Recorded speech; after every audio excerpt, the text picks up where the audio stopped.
For thousands of years, we've shared our world with the horse. From battlefields and farms to our own backyards, right?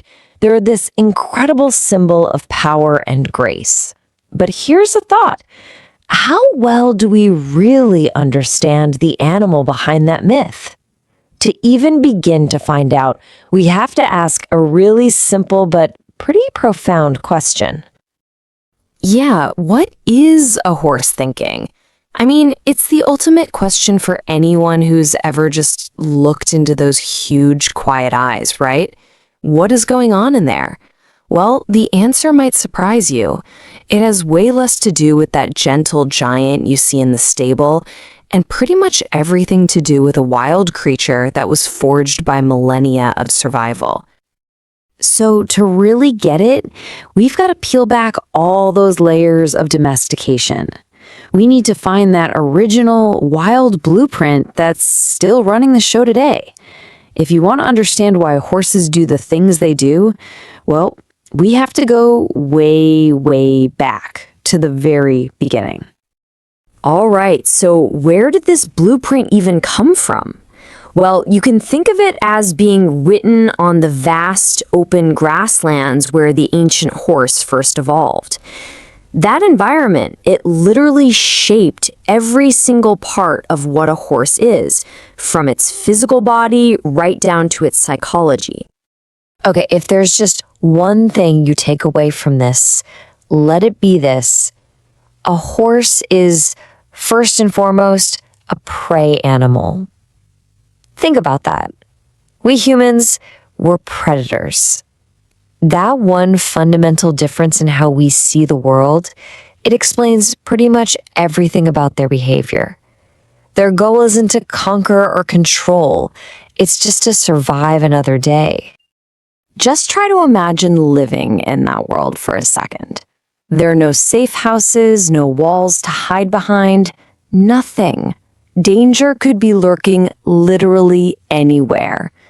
So your survival kit has basically two key tools: your buddies in the herd and your ability to just run at a moment's notice. Every single instinct you have is fine-tuned for one thing and one thing only: staying alive. So how does a prey animal even begin to survive in a world like that? Well, let's talk about that first tool in their survival kit, the herd. And for a horse, I'm not exaggerating here, being alone is the most dangerous, most terrifying situation they can imagine. Yeah, this quote, it really just says it all, doesn't it? The herd is about safety in numbers, sure, more eyes, more ears. But it's also about this deep psychological security that is just as essential to a horse as food and water. And this is where a really common myth gets totally busted. We humans tend to think of animal groups as having one tough alpha leader who just bosses everyone around. But a wild horse herd?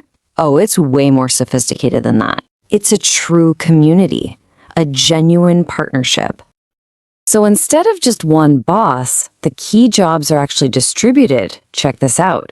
You've got the lead mare, who's often the oldest and wisest, and she's the one who decides where to go for food and water. She's the navigator.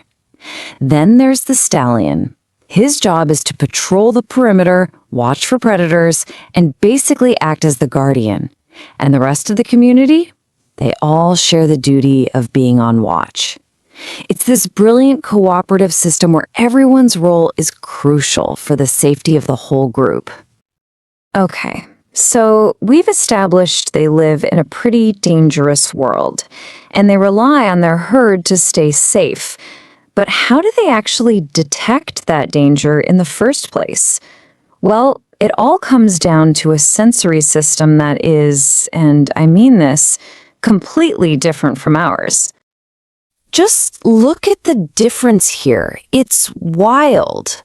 Our predator eyes, right? They're forward-facing, built to lock on to a single target with incredible depth perception. A horse's eyes, mounted on the sides of its head, are designed for the exact opposite. Their goal is to scan the entire horizon, all at once. They are absolute masters of detecting motion. I mean, look at that number, almost 350 degrees. A horse can see nearly everything around its body without even turning its head. Think about that. The only blind spots are a tiny sliver right in front of its nose and directly behind its tail. We're talking about a living, breathing, panoramic motion detection system.